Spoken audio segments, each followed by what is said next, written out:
Bumaksak ang bus sa isang lubak na tila bitak sa gitna ng kalsada. Nayanig ang buong katawan ni Noemi. Napakapit siya ng mahigpit sa mainit at madulas na balat ng upuan sa kanyang harapan. Isang kolektibong daing ang umalingaw-ngaw mula sa ilang pasahero, sinabayan ng alikabok na pumasok mula sa bukas na bintana, may dalang amoy ng tuyong lupa at damo. Sa labas, ang araw ay isang nagbabagang bilog ng apoy sa kalangitan ng Quezon, walang awang pinapaso ang bawat pulgada ng kanilang paglalakbay. Ito na ang hudyat. Ito na ang katapusan ng kanyang pagtakas.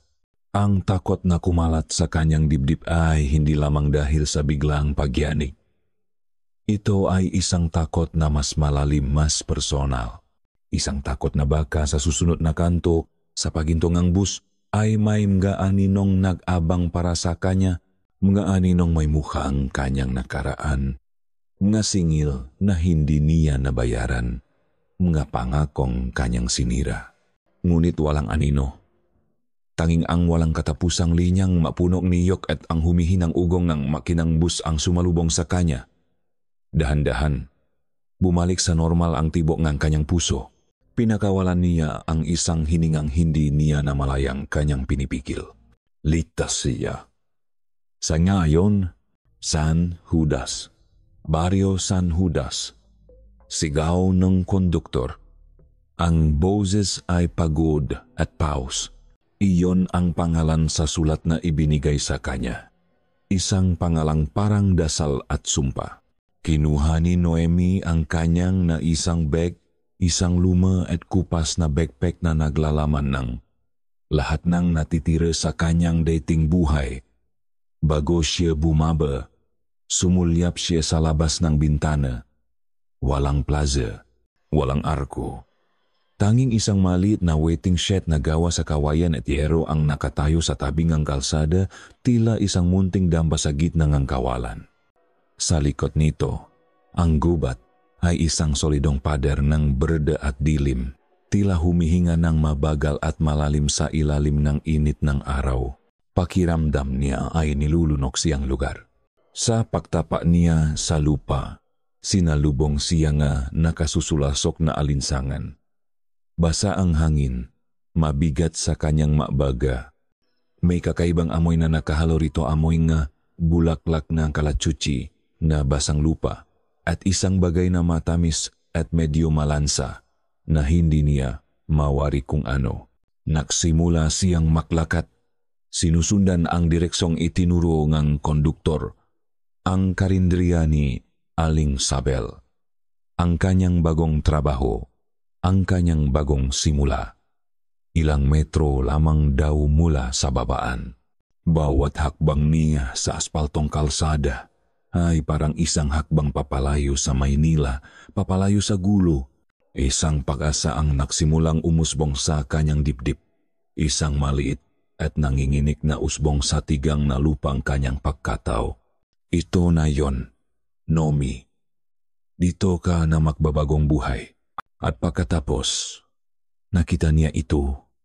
Isang simpleng istruktura na gawa sa kahoy at hollow blocks. May bubong na yero na kinakalawang na sa ilang bahagi.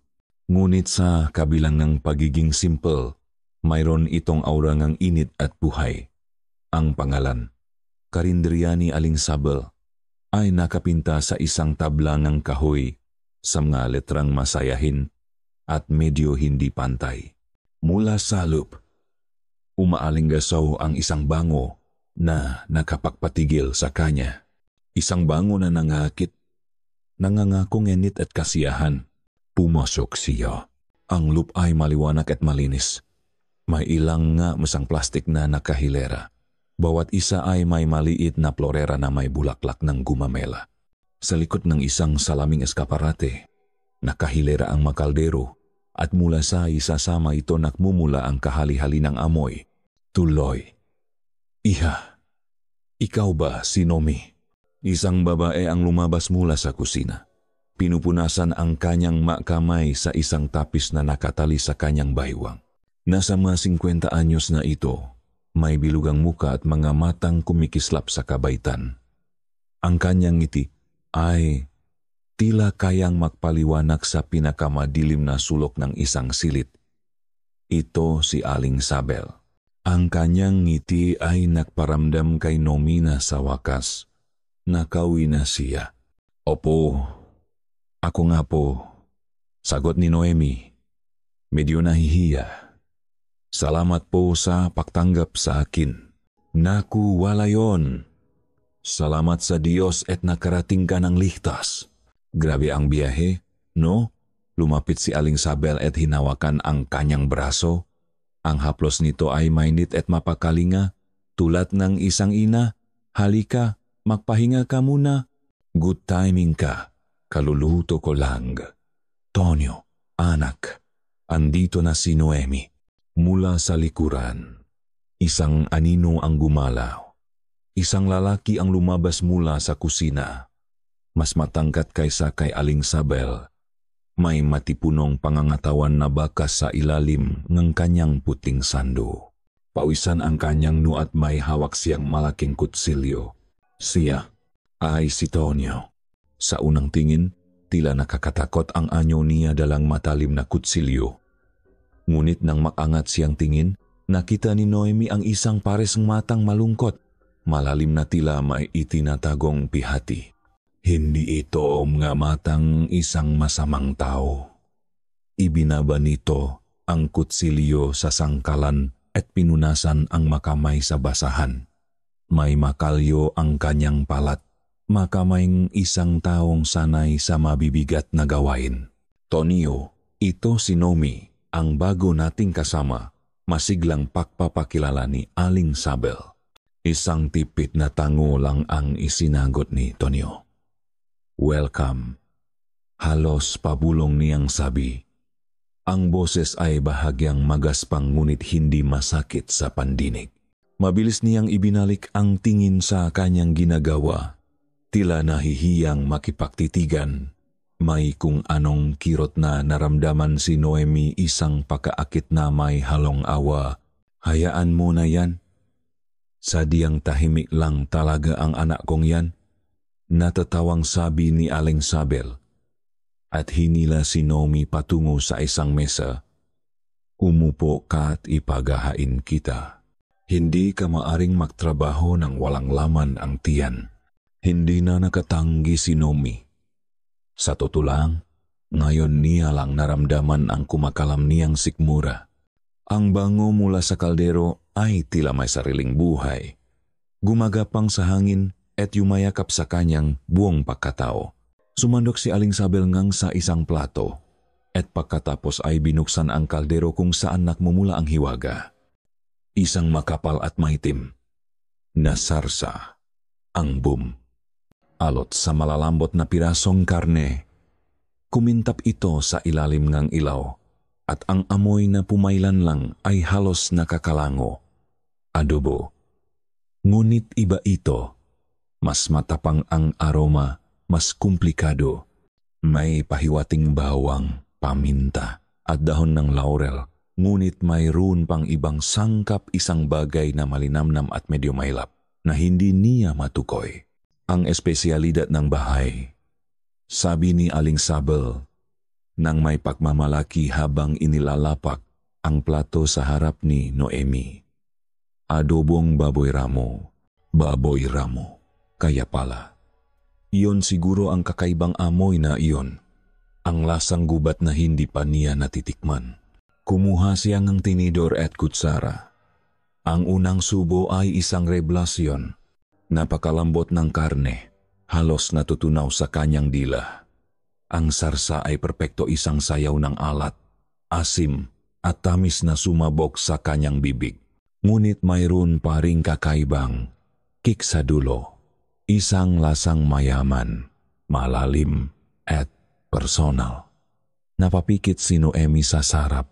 Sa isang saglit, nalimutan niya ang kanyang nautang, ang kanyang natakot, ang bigat ng kanyang nakaraan. Sa sandaling iyon, tanging ang adobong ito ang nag-exist. Grabe, Aling Sabel, sabi niya matapos lumunok. Ang boses ay punong pahanga. Ito na po yata ang pinakamasarap na adobo na natikman ko sa buong buhay ko. Isang malapat na ngiti ang sumilay sa labi ni Aling Sabel. Salamat, iha. Sikreto yan ng aming pamilya. Pinasa pa sa aking lola. Mula sa kusina, nakita ni Noemi si Tonyo na sumulyap sa kanya. Sa pagkakataong ito, may bahagyang ngiti sa gilid ng labi nito. Isang ngiting nagpatunaw sa kaunting kaba na nararamdaman pa rin niya. Mabilis na lumipas ang maghapon. Inilibot siya ni Aling Sabel sa karinderya at sa maliit na kwartong tutulugan niya sa likod. Simple lang ito, ngunit malinis at sapat na para sa kanya. Mas mabuti ito kaysa sa masikip at maingay na boarding house na tinitirhan niya sa Maynila. Dito, ang tanging maririnig mo ay ang huning kuliglik at ang paminsan-minsang pagdaan ng matrak sa highway. Naging abala sila pagsapit ng gabi. Daksaan ng driver ng truck at ilang malokal na kumakain. Lahat ay umorder ng isang bagay, adobong baboy ramo. Si Noemi ang nagseserve, habang si Aling Sabel ang nasa kaha at si Tonyo naman ay walang tigil sa kusina. Isang perpektong makina ang kanilang tatlo. Naramdaman ni Noemi na kabilang siya na sa wakas ay may lugar siya sa mundo. Nang mag-alas, diyas ng gabi, humupa na ang matao, oras na para maglinis. Habang pinupunasan niya ang huling mesa sa pinakasulok ng karinderya, may naramdaman siyang matigas sa ilalim. Yumuko siya para tingnan ito. Nakasiksik sa pagitan ng paang mesa at ng pader ang isang bagay na gawa sa balat. Isang pitaka. Pitakang panalaki, kulay itim at medyo makapal. Maingat niya itong kinuha. Mukhang mamahalin ito. Hindi bagay sa simpleng lugar na tulad nito. Binuksan niya ito. Umaasang makakita ngang pagkakakilanlan para may soli sa may-ari. Bumungat sa kanya ang makapal na talaksan ng na 1,000 piso. Sa kabilang panig, naroon ang makard at isang driver's license. Kinuha niya ang lisensya. Ang pangalan sa card ay Ricardo Cardo Gomez. Ang larawan ay nagpapakita ng isang lalaking nasa mga 40, may bigote at nakangiti. Ang mukha niya ay pamilyar. Saglit siyang nakisip. Saan niya nakita ang lalaking ito? At pagkatapos, bigla niyang naalala. Siya ang isa sa maunang customer kaninang tanghali. Isang driver ng delivery van na palaging nagbibiro. Siya pa nga ang nagsabi na babalik siya bukas para tikman ulit ang adobo. Bakit niya iwan ang kanyang pitaka? At bakit puno pa itong pra? Isang malamig na kuryente ang gumapang sa kanyang batok. Imposibleng maiwan niya ito nang hindi sinasadya.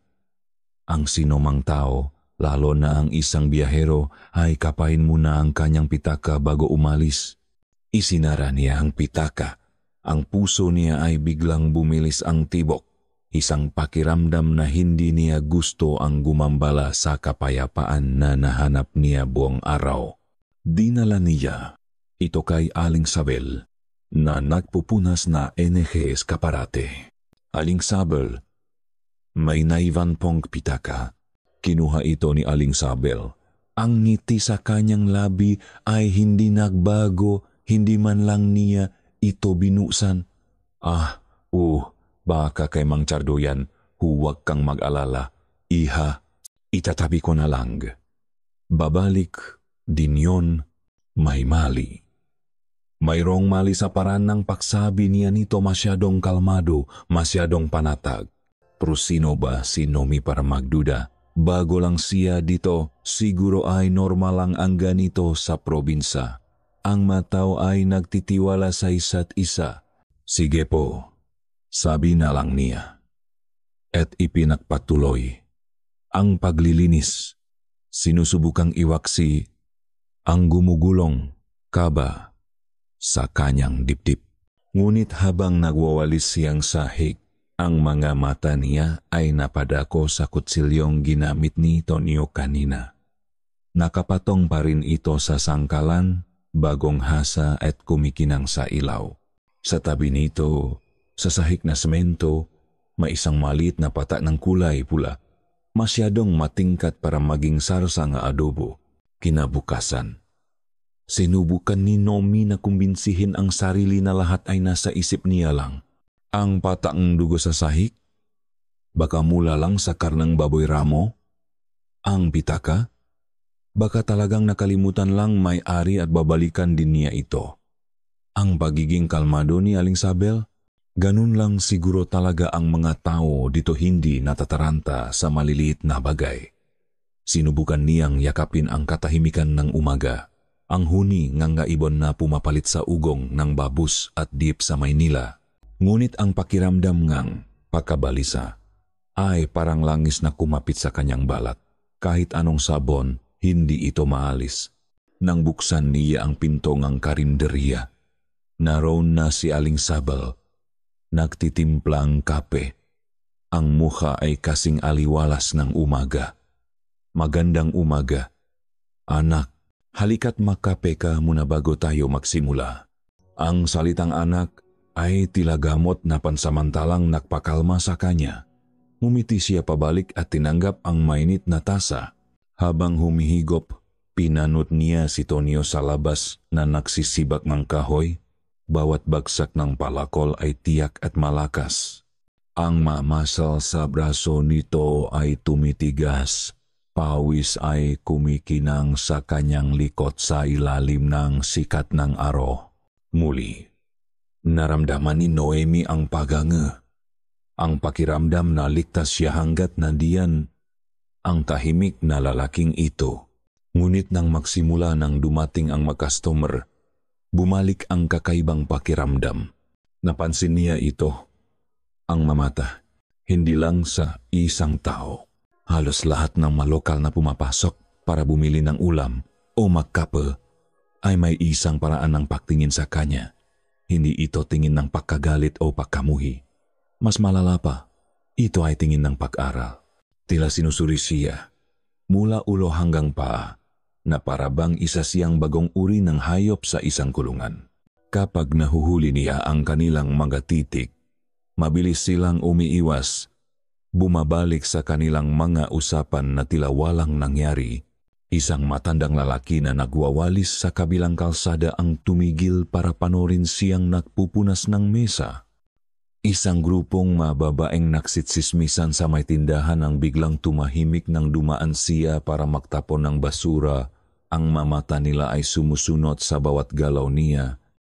Pakiramdam niya ay isa siyang langaw na nakadapo sa isang malaking sapot na gagamba at ang buong baryo ang gagambang nagmamasit, naghihintay. Bagong karne, sariwa. Isang magaspang na boses ang bumulong malapit sa kanyang tainga. Napatalon si Noemi sa gulat. Paglingon niya, isang lalaki ang nakatayo sa likod niya. Ang mukha ay ilang pulgada na lang ang layo sa kanya. Amoy lambanok ang kanyang hininga. At ang mga mata niya ay mapupula at may pamumuong ng muta sa magilid.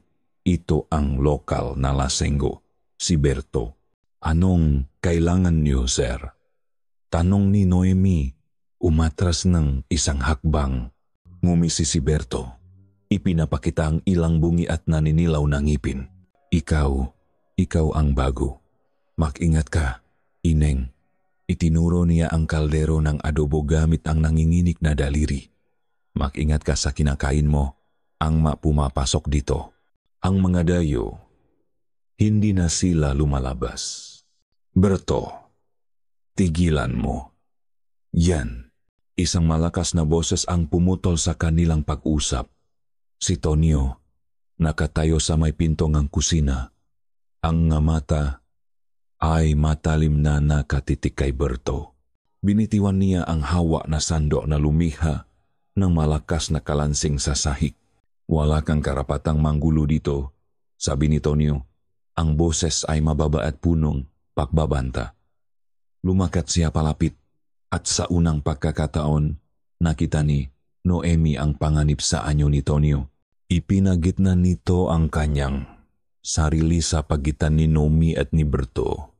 Nawala ang tapang sa mukha ni Berto. Nakibit balikat na lang ito at tumalikot. Sinasabi ko lang, nagsasabi lang akong toto. Bulong nito habang paalis, nawawala sa sikat ng araw. Hayaan mo na ang lasenggong yon. Sabi ni Tonio kay Noemi, ang boses ay bumalik na sa pagiging mahinahon. Ganyan lang talaga yon kapag nakainom. Tumango si Noemi. Ngunit ang salita ni Berto ay tumatak sa kanyang isipan. Hindi na sila lumalabas. Kinahapunan, habang nagdidilik siyang mahalaman sa paso sa labas ng karinderya, isang anino ang tumabon sa kanya. Pag-angat niyang tingin, isang matandang babay ang nakatayo sa kanyang harapan. Nakasuot itong itim na saya, ang buho ay puting-puti na at nakapusot. Ang kanyang muha ay kasing kulubot ng isang pasas at ang mamata niya ay halos natatakpan ng puti, tila bulak. Ngunit pakiramdam ni Noemi, nakikita siya nito nakikita hanggang sa kaluluwa. Ito si Lola Tasing, ang albularyo ng baryo na nakatira sa dulong landas. Walang nagsalita.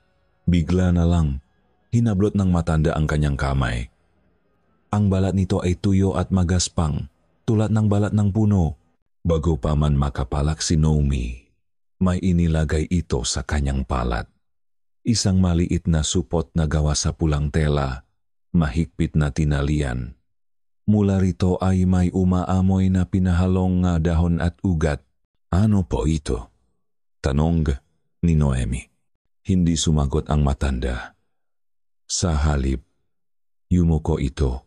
Ang mga labi ay halos dumikit sa kanyang tainga. Ang hininga nito ay amoy lupa at mga dahon para sa masasamang espiritu sa pagkain. Bulong nito, ang boses ay tila isang lagas-lasang tuyong dahon. Ilagay mo sa iyong bulsa. Huwag mong ibabala. At tulad ng biglang pagdating nito, tumalikot na ito at nagsimulang maglakad palayo. Ang tungkot nito ay tumutukot sa maalikabok na lupa. Naiwan si Noemi na nakatayo roon. Hawak ang munting agimat. Ang puso niya ay pinahalong takot at pagkalito. Itinago niya ang supot sa bulsan kanyang pantalon. Sinasabi sa sarili na isa lang itong matandang ulyanin. Isang lasinggo at isang ulyanin. Iyon lang ang mga yon. Gabi. Ang karinderya ay sarado na. Tapos na silang maglinis. Si Aling Sabel at Tonio ay pumasok na sa kanilang bahay sa likod. Si Noemi naman ay pumasok sa kanyang maliit na kwarto, pagod ang katawan at isip. Humiga siya sa kanyang papak, sinusubukang matulog. Ang tanging ingay ay ang huni ng mga kuliglig sa labas, isang payapang tunog. Ngunit maya-maya may narinig siyang iba, isang tunog na nagpatindig sa lahat ng balahibo sa kanyang katawan. Mula sa direksyon ng imbakan sa likod ng kusina, isang bodega kung saan nila itinatago ang mga sako ng bigas at iba pang suplay. Ay nanggaling ang isang malakas at nakakakilabot na iyak. Iyak ng isang baboy, ngunit hindi ito ordinaryong iyak. Ito ay isang sigaw ng tinding takot at sakit, isang tunog na punong agaw buhay, parang pinapahirapan ito ng husto. Ik, ik, ik, ik, paulit-ulit. Walang tigil. Napahawak si Noemi sa kanyang kumot. Ang mamata niya ay dilat na dilat sa dilim. Anong ginagawa nila sa baboy ng ganitong oras ng gabi? At pagkatapos, kasing bilis ng pagsimula nito, bigla itong natigil. Isang nakabibinging katahimikan. Ang katahimikan ay mas nakakatakot pa kaysa sa masiga. At sa gitna ng katahimikang iyon, narinig niya ito. Isang malakas na lagapak, tila isang mabigat na bagay ang ibinagsak sa sementadong sahig. Sinundan ito ngang isang tunok na nagpanginik sa kanyang nabuto. Isang tunok na hindi niya malilimutan habang siya inabubuhay. Ang tunong karne na hinihiwa, ng buto na pinuputol, at ng laman na pinupunit. Walang tulok si Nomi. Bawat huningang butiki sa kisame, bawat kaluskos ng dahon sa labas, ay nagpapadala ng kuryente sa kanyang maugat. Ang matunok mula sa imbakan ang sigaw, ang katahimikan, ang paktaga ay paulit-ulit na tumutuktok sa kanyang isipan na parang sirang plaka. Sinubukan niyang isipin na panaginip lang iyon, isang masamang bungang tulog dalang ang pagod at bagong kapaligiran. Ngunit ang takot na nanunungot sa kanyang mabuto ay napakatoto. Kinaumagahan, pilit niyang tinakpan ng ngiti ang maitim na bilog sa ilalim ng kanyang nga mata. Si Aling Sabel ay abala sa paghahanda ng agahan. Kumakanta-kanta pa ang isang lumang kundiman. Si Tonyo naman ay nakakarga ng mabagong sibat na kahoy sa kalan. Ang magalaw ay kalmado at sanay. Tiningnan sila ni Noemi. Paano sila nakakatulog ng mahimbing? Paano sila nakakakilos na tila walang nangyaring karumal-dumal ilang metro lang mula sa kanilang magahigaan? Praning ka lang. Nomi, bulong niya sa sarili habang nagwawalis. Masyado ka lang nag-isip. Tanghali, isang malaking traang graba ang huminto sa tapat ng karinderya.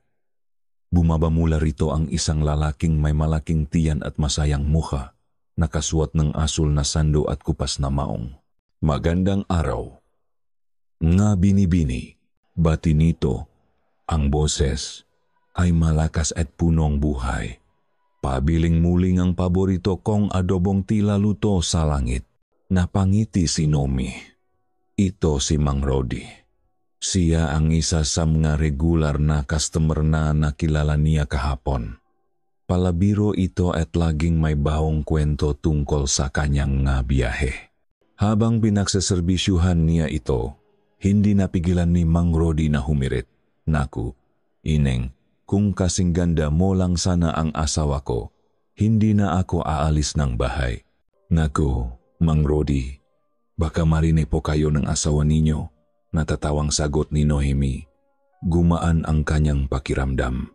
Ang presensyang lalaki ay parang sikat ng araw na tumagos sa madilim na ulap ng kanyang pagdududa. Promise, babalik ako bukas ng tanghali.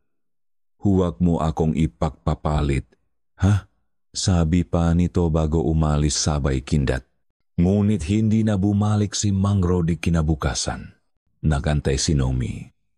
Bawat truck na dumadaan, tinitignan niya. Bawat busina, napapalingon siya. Dumating ang tanghalian, lumipas ito. Ang upuang laging inupuan ni Mang Rodi ay nanatiling bakante. Nagsimula ng kumagat muli ang kabusa kanyang dibdib.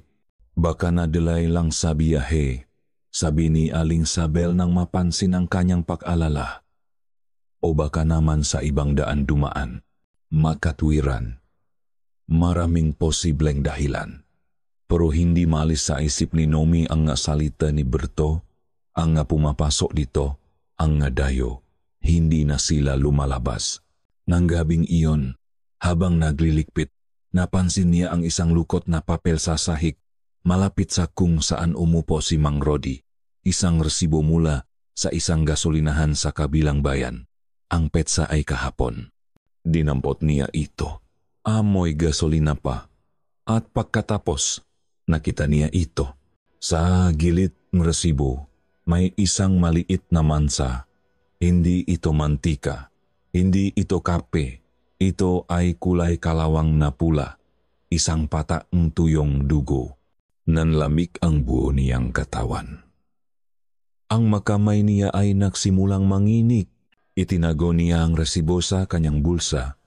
Ang puso niya ay dumadagundong sa kanyang dibdib. Kailangan niyang malaman. Kailangan niyang magtanong. Nakita niya si Tonyo sa labas. Nag-igip ng tubig. Nilakasan niya ang kanyang loop at nilapitan ito. Tonyo, simulan niya. Sinisikap na maging kalmado ang kanyang boses. Si Mang Rodi, yung driver ng truck, hindi na bumalik no? Hindi lumingon si Tonio. Nagpatuloy lang ito sa paksalin ng tubig. Baka may ibang biyahe. Kasi nagalinlangan si Naomi. May nakita akong resibo niya. May dugo. Sa wakas, huminto si Tonio. Dahan-dahan itong lumingon sa kanya. Ang mga mata nito ay blanco, walang emosyon. Ah, yon ba? Nagbalingwingoy siya kahapon habang kumakain. Pinunasan pa nga niyang tisyu. Baka, yan yung resibong ginamit niyang pamunas. Isang simpleng paliwanag. Isang makatuwirang paliwanag. Ngunit may mali. Ang paraan ng pagtiti ni Tonio sa kanya ay tila sinusubukan nitong basahin kung naniwala ba siya. May isang saglit na kislap sa mga mata nito, isang bagay na malamig at mapanuri, bago ito muling ngumiti ng tipit. Ganon ba? Sige, sabi na lang ni Noemi at mabilis na tumalikod. Pakiramdam niya ay nasusuno ang kanyang likod sa titi ni Tonio. Ang paliwanag niya ay masyadong perpekto, masyadong mabilis. Parang inihanda na. Mas lalo siyang hindi mapakali. Ang duda ay naging isang buhol sa kanyang sikmura, mahigpit at masakit. Kinagabihan, bago matulog, kumatok si Aling Sabel sa kanyang kwarto. Noemi, anak, pasensya na sa abala. Pwede mo bang laban bukas ng umaga itong madamit namin ni Tonio? Nasira kasi yung washing machine sa bayan. Say po, Aling Sabel, walang problema. Sahot niya. Maga siyang gumising kinabukasan. Dinala niya ang isang batyang madamit sa poso sa likod. Inuna niya ang madamit ni Aling Sabel. Habang nakukusot, sinubukan niyang ay proseso ang lahat. Ang pitaka, ang matingin, ang mabulong, ang sigaw ng baboy, ang resibong may dugo. Pinagsasama-sama niya ang mapiraso. Ngunit ang larawang nabubuo ay isang bagay na napakapangit. Isang bagay na ayaw tanggapin ng kanyang isipan. Nang kunin niya ang adamit ni Tonio, kinuha niya ang puting sando na suot nito kahapon. Bago niya ito ibabat sa tubig, kinapa niya ang bulsang pantalon nito, gayang laging ginagawang kanyang ina. Sa malit na bulsa sa harap, may naramdaman siyang matigas. Isang barya siguro. Kinuha niya ito para hindi kalawangin ang tela. Ngunit hindi ito barya. Inilabas niya ito at inilagay sa kanyang palat. Sa maputlang, liwanag ng umaga, tiningnan niya ito. Isang maliit na puting bagay. May 4 na sulok sa ibabaw at may 2 ugat sa ilalim. Ang maugat ay nababalutan pa ang natuyong dugo at kapirasong gilagit. Hindi ito energy pin, energy baboy. Ito ay ngipin ng tao, isang bagang. Nabitawan ni Noemi ang damit. Nanlaki ang kanyang nga mata sa lagim. Ang hininga niya ay naipit sa kanyang lalamunan. Tinitigan niya ang ngipin sa kanyang nangingini na palat. Ang ebidensya, ang hindi may kakailang katotohanan. Malamig, matigas, at nabahiran ng karahasan. Nabitawan ni Noemi ang damit. Ang kanyang hininga ay naipit sa kanyang lalamunan, sa kanyang palad, sa maputlang liwanag ng umaga. Nakasalalay ang isang bagay na maliit ngunit may bigat na parang bato, isang bagang ng tao. Ang buting enamel, ang mga ugat na nababalutan pang natuyong dugo at kapirasong gilagit. Walang duda. Hindi ito ngipin ng hayop. Isang alon ng pakahilo ang bumalot sa kanya. Mabilis niyang ibinalibak ang ngipin na parabang ito'y isang nakbabagang uling. Tumama ito sa lupa at nawala sa damuhan. Ngunit ang imahen nito, ang pakiramdam nito sa kanyang palat, ay hindi na mawawala. Ito ang piraso ang palaisipan na bumuo sa nakakakilabot na larawan. Ang pitaka, ang matingin, ang resibong may dugo, ang sigaw sa gabi. Lahat ay konektado. Biglang, ang mabait na ngiti ni Aling Saba ay naging isang ngisi sa kanyang isipan. Ang tahimik na anyo ni Tonyo ay naging isang mapanganib na anino, ang masarap na adobo. Hindi niya kayang isipin. Ang buong araw ay naging isang pagpapanggap. Bawat ngiti na ibinibigay niya sa mga customer ay isang maskara para sa lagim na kumakain sa kanya mula sa loop. Bawat "Salamat po, bumalik po kayo" ay isang kasinungalingan. Pinagmamasdan niya sila si Aling Sabel na masayang nagbibilang ng pera. Si Tonyo na tahimik na naghihiwang ng karne sa kusina. Kumikilos silang parang walang nangyari. Sila ba ay mga halimaw o siya na ang nababaliw? Kailangan niyang malaman ngayong gabi. Kailangan niyang makita kung ano ang nasa loop ng imbakan. Nagdahilan siyang masama ang pakiramdam at maagang nakulong sa kwarto. Ngunit sa likod ng nakasarang pinto, hindi siya nakahiga. Gising na gising ang kanyang diwa. Pinakikiramdaman ang bawat tunog. Narinig niya ang pag-ugang ng lumang kama ni Aling Sabel. Narinig niya ang mahinang hilik ni Tonyo. Hinintay niyang lumalim ang gabi hanggang sa ang tanging maririnig na lang ay ang awit ng makuliglik. Isang tunog na dati nagpapakalma sa kanya. Ngunit ngayon ay tila isang babala. Nang sigurado na siyang tulok na ang lahat, dahan-dahan siyang lumabas. Walang sapin ang kanyang mapaa. Ang sahig na kawayan ay lumalangit-ngit sa ilalim ng kanyang bigat at bawat tunog ay parang isang sigaw sa katahimikan. Nakarating siya sa pintuan ng imbakan. Isang maliit na gusaling gawa sa semento, nakahiwalay sa bahay. Ang malaking padlock ay nakakandado pa rin. Isang kinakalawang na bantay. Alam niyang walang pag-asang buksan iyon. Ngunit ang kanyang mga mata ay napako sa isang maliit na bintana sa gilid, isang bintanang gawa sa jalusi, mataas mula sa lupa. Humanap siyang malumang kahon at maingat na ipinatong-patong ang maito.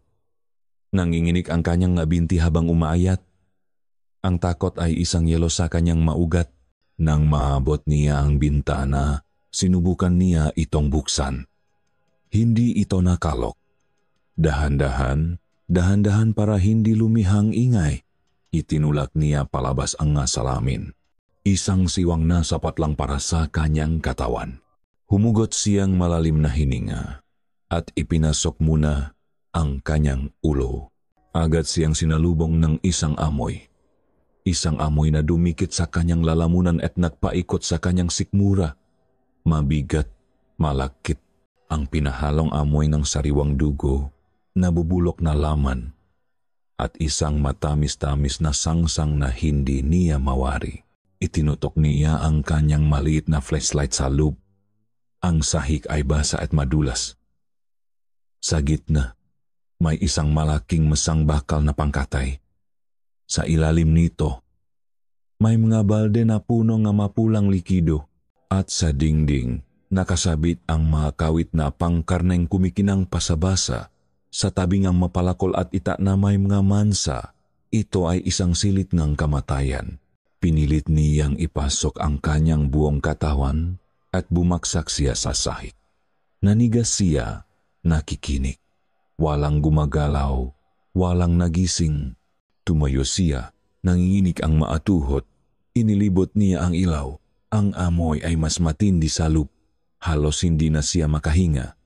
At pagkatapos, sa pinaadulong baging imbakan, nakita niya ito. Isang malaking chest freezer. Puting-puti ito, tila bago, at kaibang-kaiba sa maduming paligid nito. Isang mababang ugong ang nanggagaling dito. Dahan-dahan siyang lumapit. Bawat hakbang ay parang isang paglalakbay sa impyerno. Hinawakan niya ang takip. Malamig ito, halos nakapapasok. Nag-alinlangan siya. Isang bahaging kanyang isip ay sumisigaw, "Tumakbo ka na, huwag mong alamin." Ngunit huli na ang lahat. Kailangan niyang makita. Itinaas niya ang takip. Isang ulap ng malamig na hangin ang sumalubong sa kanyang mukha. Itinutok niya ang flashlight sa loop. Sa una, ang nakita lang niya ay makarne. Malalaking hiwang ang pulang karne, mataba, at tadyang na nakabalot sa plastik. Tila normal na makarne ng baboy, nakapatong-patong. Sandali siyang nakahinga ng maluwag. Siguro, mali lang talaga siya. Ngunit may malisayos nga karne, tila may itinatago sa ilalim. Gamit ang nanginginig na kamay, inalis niya ang isang malaking abang baboy sa ibabaw. Pagkatapos ay isang balot ng tadyang at isa pa, mas malalim mas malamig. Ang kanyang nga daliri ay namamanhid na hanggang sa nakita niya ito. Sa ilalim nga, tumpo ang karne. May isang bagay na ibang-iba ang kulay at hugis. Maputla ito. Mahaba. May 5 daliri. Isang kamay. Isang kamay ng tao. Pinutol mula sa pulso. Ang magadaliri ay bahagyang nakakuyom na parang sinusubukang humawak sa isang bagay na wala na ron. At sa palasingsingan, kumikinang sa liwanag ng kanyang flashlight, naroon ang isang bagay na nagpatigil sa pagtibok ng kanyang puso. Isang simpleng singsing na pangkasal. Napaurong si Naomi, nabitawan ang flashlight na gumulong sa sahig. Ang ilaw nito ay sumasayaw sa mga dingding na tila isang nagpapanik na espiritu.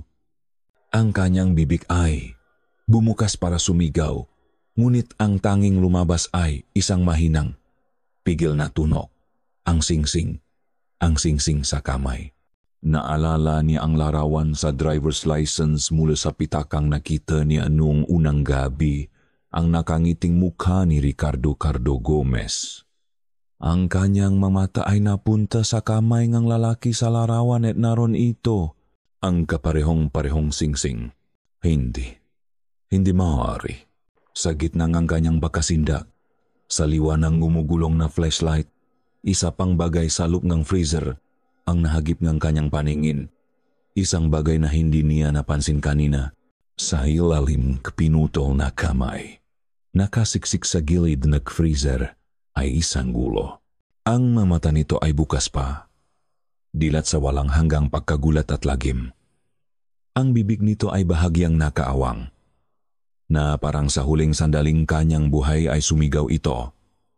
Ang bigote, ang mukha, ito ang mukha ni Mang Rodi, ang masayahing driver ng truck. Sa wakas, ang sigaw ni Noemi ay kumawala. Isang sigaw na hindi para humingi ng tulong, kundi isang sigaw ng purong, ganap na katakutan.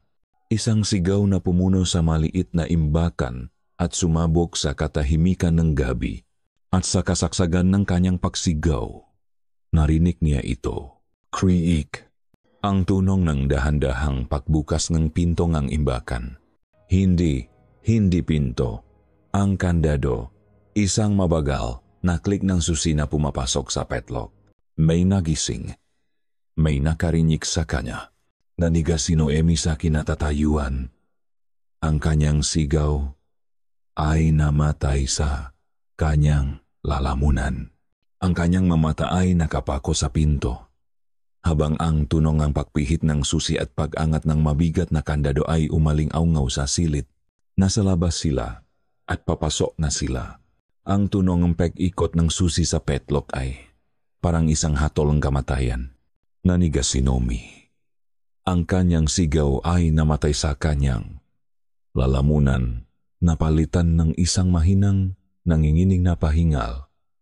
Ang tanging liwanag sa silid ay mula sa kanyang flashlight na nakaturo sa kisame. Lumilihang ang gumagalaw na aninong tilam nga multo sa kanyang paligid.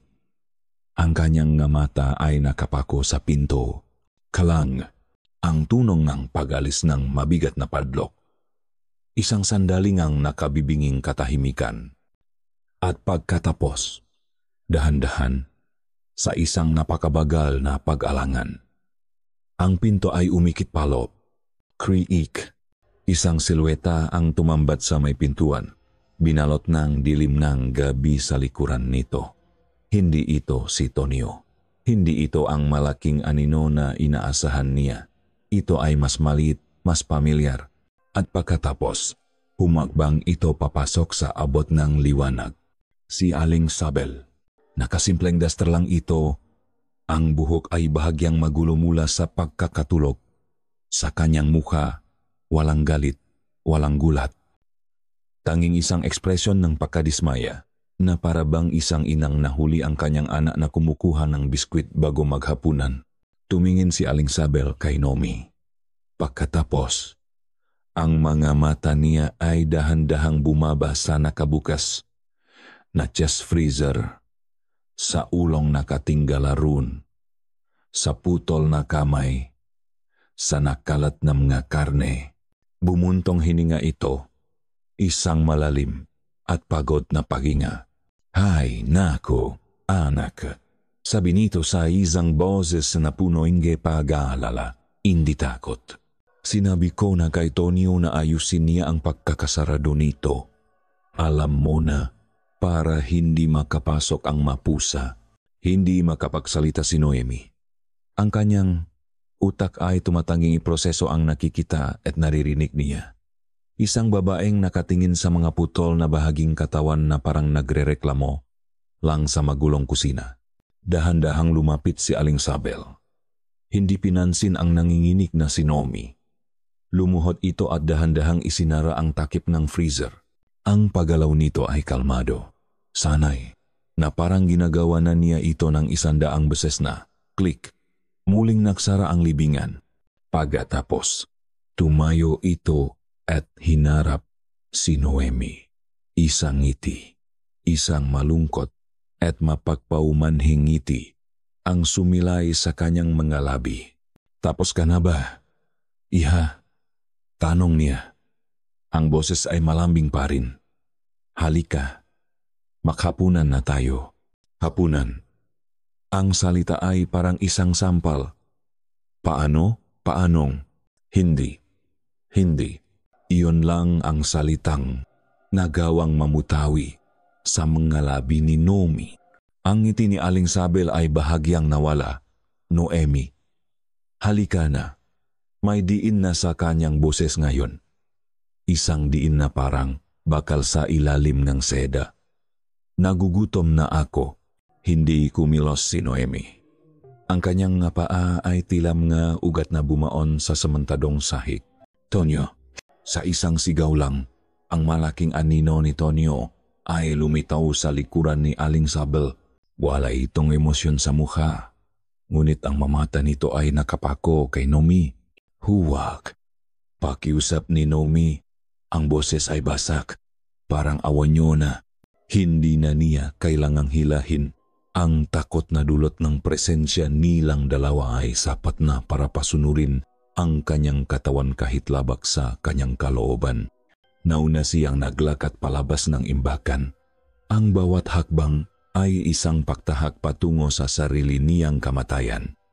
Si Aling Sabel ay sumunod sa likuran niya, na parang isang pastol na gumagabay sa isang tupang, naliligaw pabalik sa katayan. Ang karinderya ay tahimik.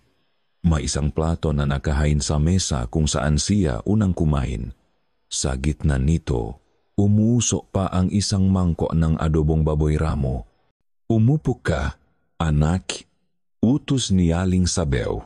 Umupo si Noemi. Ang amoy ang adobo, ang amoy na minsan niyang hinangaan, ay umaalingasaw ngayon na parang amoy ang bangkay. Ang bawat hiblang ng kanyang pagkatao ay sumisigaw na tumakbo, ngunit wala siyang mapuntahan. Sumando si Aling Sabel ng adobo at inilagay sa kanyang plato. Kain na. Sayang ang biyaya. Nakatitilang si Noemi sa pagkain. Ang maitim na sarsa. Ang malalambot na piraso ng karne. Karne ni Mang Rodi, ni Mang Cardo, kung sino pang dayong naligaw sa lugar na ito. Sabi ko, kumain ka. Ang boses ni Aling Sabel ay malamig na ngayon. Walang bahid ng anumang paglalambing. Nanginginig, itinaas ni Noemi ang kutsara. Isinubo niya ang isang maliit na piraso. Ang lasa ay sumabog sa kanyang dila masarap, malinamnam at nakapandidiri. Nilunok niya ito at pakiramdam niya ay isang piraso ngang kamatayan ang dumaloy sa kanyang lalamunan. Bawat subo ay isang pakpapahirap, isang pakdungis sa kanyang kaluluwa. Kumain siya habang pinapanot siyang mag-ina. Si Aling Sabel ay nakangiti na muli, habang si Tonyo ay nakatayo sa may sulok. Isang tahimik na bantay. Masakit po ang tiyan ko, sabi ni Nomi, halos hindi na makahinga. Pwede na po ba akong magpahinga? Tinitigan siya ni Aling Sabel ng matagal na parang tinitimbang ang kanyang salita. Sa huli, tumango ito. Sige, magpahinga ka. Bukas, mag-usap tayo ng masinsinan. Halos takbuhin ni Noemi ang papunta sa kanyang kwarto. Isinara niya ang pinto at isinandal ang kanyang likod dito. Humahabol sa kanyang hininga, ang luha ay tuluyan ng bumuhos mula sa kanyang mata. Naisukan niya sa sahig ang lahat ng kanyang kinain. Kailangan niyang tumakas. Ngayon na, sumilip siya sa bintana. Naghahanap ng daan palabas. Ang bintana ay nakaharap sa gilid ng baryo patungo sa madilim na gubat. Kaya niyang dumaan dito, kaya niyang tumakbo. Ngunit nang tumingin siya sa labas, nanigas siya sa kanyang kinatatayuan. Sa ilalim na malamlam na ilaw na buwan, nakita niya sila. Hindi lang isa o dalawa. Ang buong baryo. Ang mga lalaki, mga babae, pati na ang ilang matatanda ay nakatayo sa labas. Nakakalat sila sa paligid ng karinderya, tahimik na nakatayo na parang mga estatwa. Ang iba ay may dalang itak, ang iba ay may hawak na sulo. Hindi sila nagsasalita, hindi sila kumikilos. Nakatayo lang sila dun. Nagmamasid. Mga bantay. Ang buong baryo ay isang kulungan. At siya ang bilanggo. Kinabukasan, walang nagbago. Ito ang pinakanakakatakot sa lahat.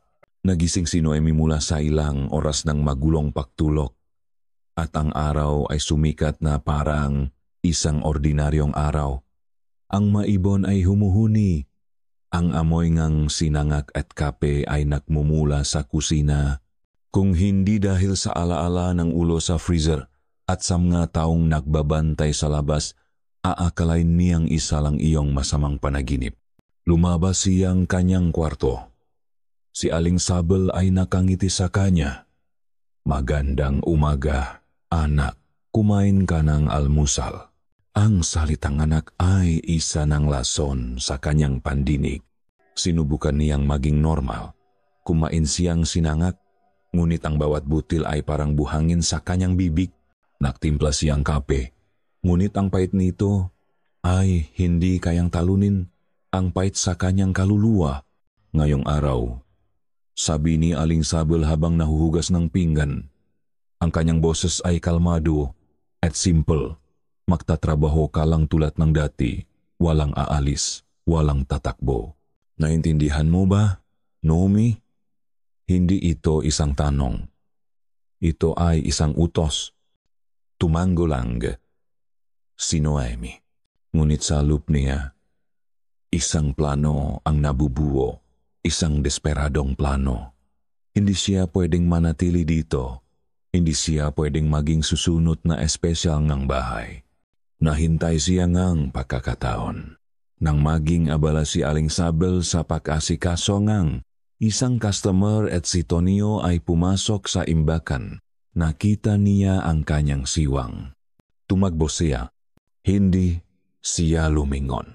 Itinakbo niya ang lahat ng kanyang makakaya. Lumabas siya ng karinderiya at tinahak ang kalsada pabalik sa highway.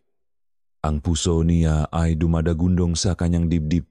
Ang hangin ay humahaplit sa kanyang mukha. Takbo. Takbo lang ng takbo. Nakita niya ang bahay ng Pitan Garyo. Isang bahay na medyo mas malaki kaysa sa iba. Ito ang kanyang pag-asa. Ang batas. Ang autoridad. Kapitan, tulong! Sigaw niya habang kumakatok ng malakas sa pinto. Isang matabang lalaki na nakasando lang ang nagbukas ang pinto. Tiningnan siya nito mula ulo hanggang paa, ang mata ay walang kabuhay-buhay. Anong problema? Inang tanong nito, walang bakas ng pag-aalala. May, pinapatay po sila sa karinderya. Gataw po ang ginagawa nilang adobo. Tulungan niyo po ako. Humihinggal na sabi ni Noemi. Tinitigan lang siyang kapitan. Pagkatapos, ngumiti ito ng bahagya. Gutom ka lang siguro. Ang sarap kaya ng luto ni Isabel. Bumalik ka na doon. Baka hinahanap ka na niya. At isinara nito ang pinto sa kanyang mukha. Parang binuhusan ng malamig na tubig si Noemi. Ang kapitan. Kasabwat din siya. Lahat sila. Narinig niya ang paparating na ugong ng isang bus. Ito na ang huli niyang pag-asa. Tumakbo siya pabalik sa highway, sa waiting set kung saan siya unang bumaba. Ikinawi niya ang kanyang makamay. Sumisigaw. Para. Nakita siyang driver ng bus. Tumingin ito sa kanya. Nagtakpo ang kanilang mata, ngunit sa halip na huminto, mas lalo pa nitong binilisan ang takbo. Ang bus ay dumaan sa kanyang harapan. Nag-iwan ng makapal na alikabok at ng amoyng diesel. Naiwan siyang nakatayo ron, natutulala, habang pinapanood niya ang bus na papalayo. Dala ang kanyang huling pag-asa. Zinabi ko na sa'yo, Ineng. Isang magaspang na boses ang bumasak sa kanyang pagkatulala. Lumingon siya. Nakatayo sa tabi niya si Berto, ang lasenggo. Ngunit ngayon, wala ang amoy ng alak. Ang mga mata niya ay malinaw, at punong kalungkutan. Walang hihinto dito para sa'yo. Walang tutulong sa'yo, sabi ni Berto. Ang boses ay mahina at punong pait. Ang baryong ito ay may kasunduan. Anong kasunduan? Tanong ni Nomi. Ang boses ay nanginginig. Sila'y maaswang. Diretsong sabi ni Berto. Walang paalinlangan, walang biro. Isang pamilyang kumakain ng tao. Binibigyan nila ng kasaganahan ang baryo. Magandang ani, walang sakit, at ang kapalit. Ang kapalit ay ang magadayo. Ang mga tulad mo. Isinasakripisyo namin kayo para mabuhay kami. Ang salita ay tumagos kay Nomi na parang pirasong yelo, aswang. Isang salitang naririnig lang niya sa mga kwentong kanyang lola. Isang bagay na pinagtatawanan niya. Ngunit ngayon, ang alamat ay nakatayo sa kanyang harapan, toto at nakamamatay. Bakit? Bakit mo to sinasabi sa akin? Tanong niya kay Berto. Isang mapait na ngiti ang gumuhit sa labi ni Berto. Dahil ang asawa ko ang nauna, siya ang unang sakripisyo. Maraming taon na ang nakalipas. At mula noon, nabubuhay ako para magbigay ng babala. Kahit walang nakikinig. Tumingin ito ng diretso sa kanyang mamata. Tumakas ka, Ineng. Huwag kang dumaan sa kalsada. Dumaan ka sa gubat. Baka sakaling makaligtas ka. Tumakas ka, bago ka isunod. Hindi pa man nakakasagot si Nomi. May narinig silang mayabag mula sa kalsada. Papalapit si Antonio at dalawang iba pang lalaki mula sa baryo. Ang kanilang mamukha ay walang ekspresyon. Ang kanilang malakat ay tiyak. Nakita sila ni Berto. Ang tapang sa kanyang mukha ay biglang nawala, napalitang ng isang pagtanggap sa kapalaran. Hindi siya tumakbo, hindi siya sumigaw. Tumingin lang siya kay Nomi sa huling pagkakataon. Pasensya na, bulong niya. Hinawakan ng lalaki si Berto sa magkabilang braso. Hindi ito pumalag. Habang kinakaladkad nila siya palayo, pabalik sa direksyon ng karinderya, hindi ito sumigaw o nagmakaawa. Tumingin lang ito kay Nomi. At sa kanyang mata, nakita niya ang isang babala at isang paalam. Ang bigat ng makamay sa aking balikat ay pamilyar na. Ilang beses na ba nila akong kinalatkat na parang hayop? Hindi ko na mabilang. Dati, dahil sa kalasingan. Ngayon, dahil sa katotohanan. Alin na ba ang mas malalang kasalanan sa San Judas? Habang kinakalatkat ako ni Tonio, hindi ako pumalag. Ang mga binti ko, nasanay ng manghina sa alak, ay matatag ngayon. Ang isip ko, na laging turbido, ay malinaw na parang kristal. Nakita ko ang takot sa mata ng bagong babae, si Noemi. Isang takot na matagal ko nang kilala. Isang takot na minsan ko nang nakita sa mata ng asawa ko. Elena, ang pangalan niya ay isang dasal at isang sumpa sa aking malabi. Ang hangin ay may dalang amoy ngang adobo mula sa karinderya. Dati, iyon ang paborito naming ulam ni Elena. Ngayon, iyon ang amoy ngang kamatayan. Amoy ngang aming kasunduan sa demonyo. Dinala nila ako hindi sa karinderya, kundi diretso sa likod, sa imbakan. Ang pinto nito ay bukas, isang madilim na bibig na handang lumamon. Itinulak nila ako papasok at muling isinara ang pinto.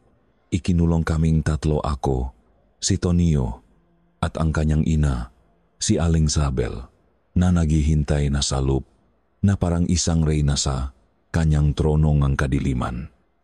Berto, Berto, Berto, sabi ni Aling Sabel, umiling-iling. Ang boses ay puno ngang pagkadismaya. Ilang beses ko bang sasabihin sa iyo na manahimik ka na lang? Hindi ako sumagot, tumingin lang ako sa kanya. Ang babaeng ito na minsan ay kaibigan ng aking asawa. Ang halimaw na ito na kumain sa kanya.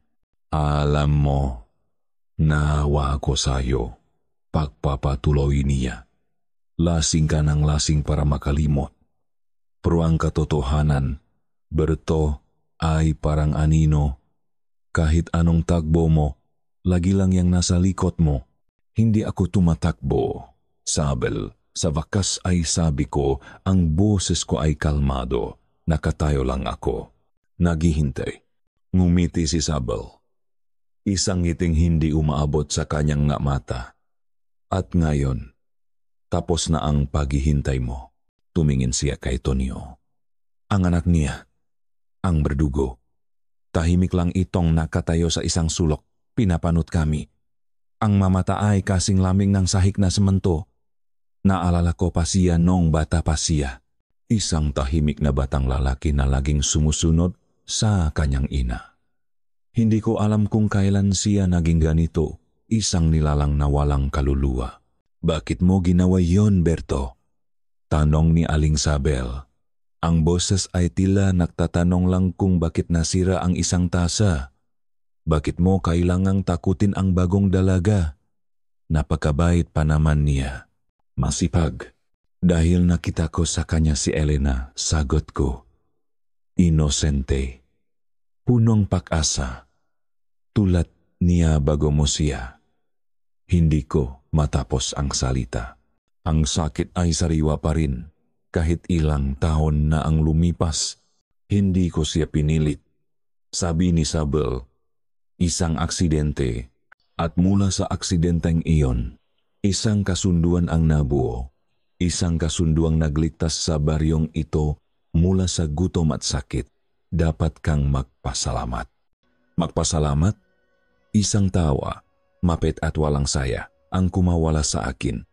Ipinakpalit ninyo ang inyong kaluluwa para sa punong lamang tiyan. At ngayon, pati ang makaluluwa ng mainosenteng dayo, isinasama ninyo. Lahat ay may presyo. Berto, sabi niya, tumatayo na. At ngayong gabi, oras na para bayaran mo ang presyo ng iyong katapangan. Lumapit sa akin si Tonio. Hindi ako natinag. Tinitigan ko siya ng diretso sa mata. Hinahanap ang batang lalaki na minsan kong nakilala. Pero wala na siya.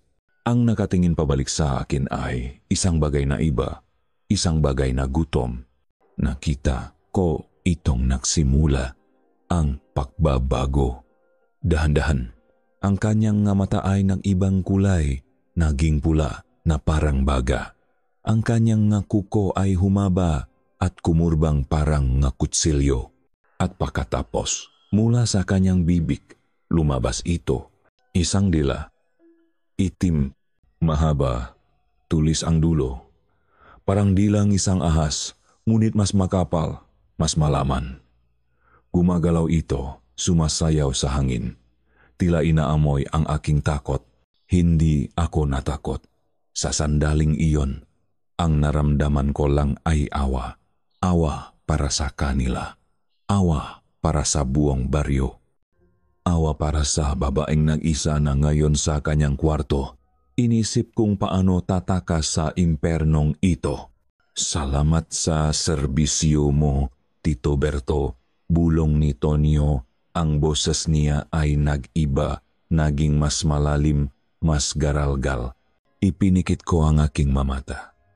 Ang huling imahe sa aking isipan ay ang mukha ni Elena. Nakangiti sa akin sa ilalim ng punong mangga. Noong nga panahong simple pa ang lahat. Noong nga panahong tao pa kami. Naramdaman ko ang pagigpit ng kanyang makamay sa aking lik. At pagkatapos, ang matinding sakit. Isang malutong na tunog, nabaling buto, at kadiliman. Kinaumagahan, ang katahimikan ay mas mabigat kaysa dati.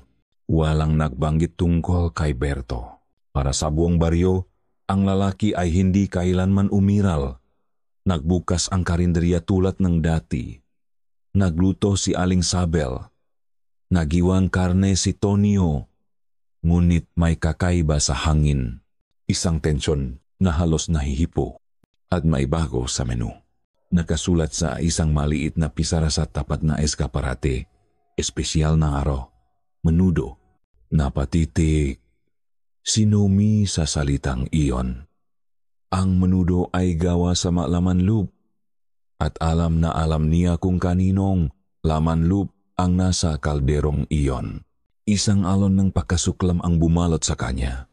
Napakainit, napakatindi, na halos matumba siya. Hindi na ito takot. Galit. Isang dalisay at nakaapoy na galit ang pumalit sa takot sa kanyang puso. Ang masalita ni, bertutumakas ka bago ka isunod, ay umaling-aungaw sa kanyang isipan. Hindi na siya tatakbo ng walang direksyon.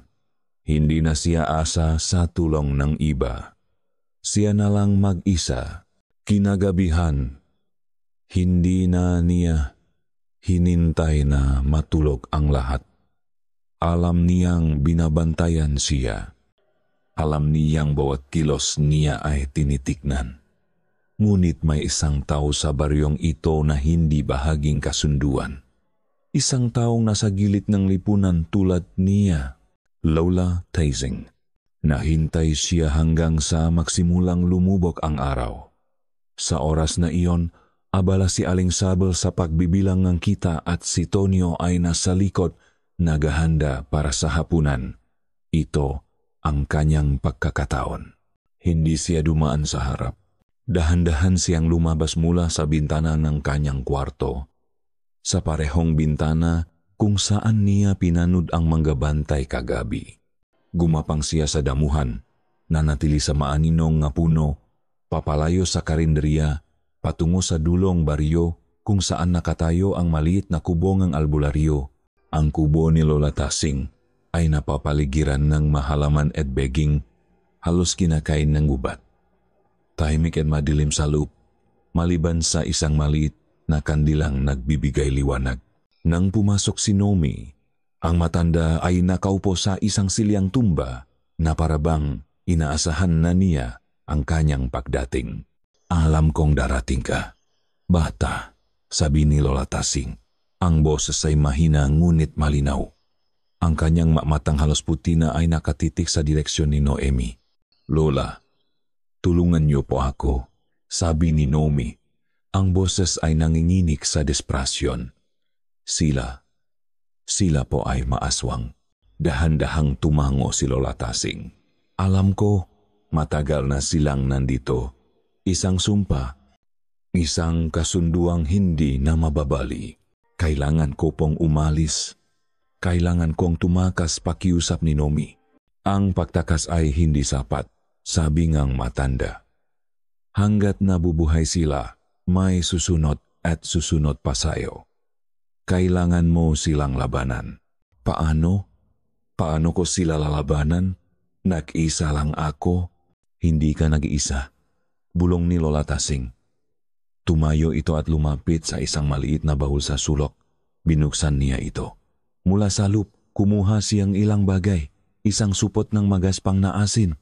Isang bungkos ng bawang na itinalingang pulang sinulit. At isang bagay na mahaba at maitim na nakabalot sa isang lumang tela. Inilapak niya nga ito sa mesa. Ang aswang ay may kahinaan. Takot sila sa banal at sa mabagay na galing sa lupa at dagat.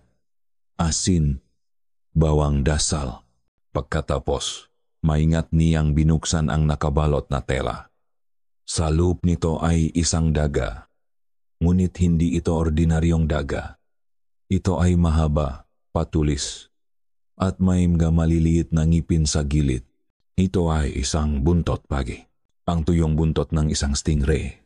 Ito ang pinakamalakas na sandata laban sa kanilang uri, sabi ni Lola Tasing. Iniaabot ito kay Noemi. Ang hawakan nito ay binalutan ng talang pula. Isang hiwalang nito ay lason sa kanilang dugo. Hinawakan ni Noemi ang buntot pagi. Magaan ito, ngunit pakiramdam niya ay may bigat ito ngang pag-asa. Mag-ingat ka, bata, sabing matanda, at hinawakan ang kanyang kamay. Ang balat nito ay malamig. Ang pamilyang iyan, may itinatago silang mas malalim na sikreto.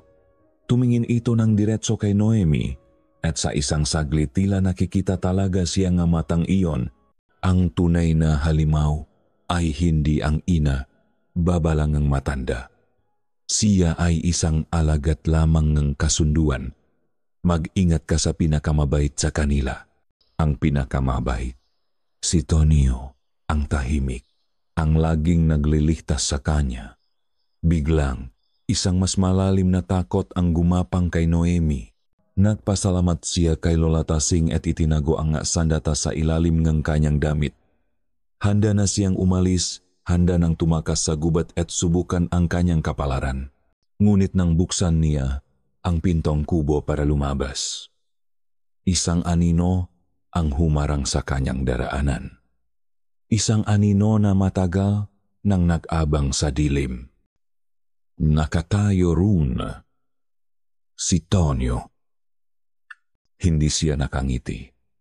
Ang mata niya ay madilim at sa liwanag ng buwan, tila may kakaibang kislap ang maito. Hindi na ito ang matang malungkot na nakita ni Noemi noong unang araw.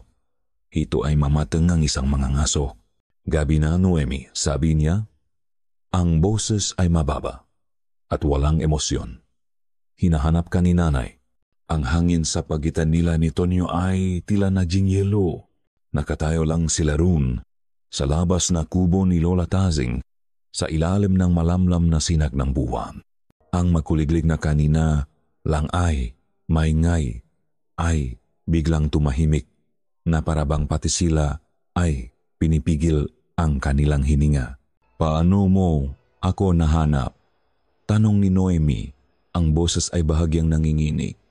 Ang bigat ng buntot pagi na nakatago sa kanyang likod ay tila nagbibigay sa kanya ng kaunting tapang. Isang tipit na ngiti ang sumilay sa labi ni Tonio, ngunit hindi ito umabot sa kanyang nga mata. Ang amoy ngang takot mo, Noemi, napakatamis. Kayang-kaya kong sundan kahit sa pinakamadilim na gubat. Ang salitang iyon ay nagpadala ng kilabot sa buong katawan ni Noemi. Hindi iyon ang Tonio na kilala niya. Hindi iyon ang tahimik at malungkot na lalaking nagligtas sa kanya kay Berto. Ito ay iba. Ito ay isang maninila. Bumalik na tayo, sabi ni Tonio.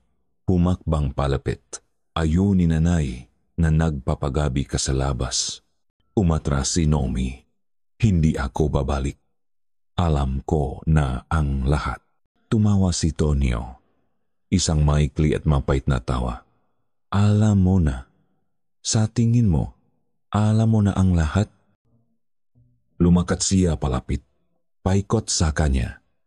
Na parang isang lobong pinaglalaruan ang kanyang biktima bago ito lapain.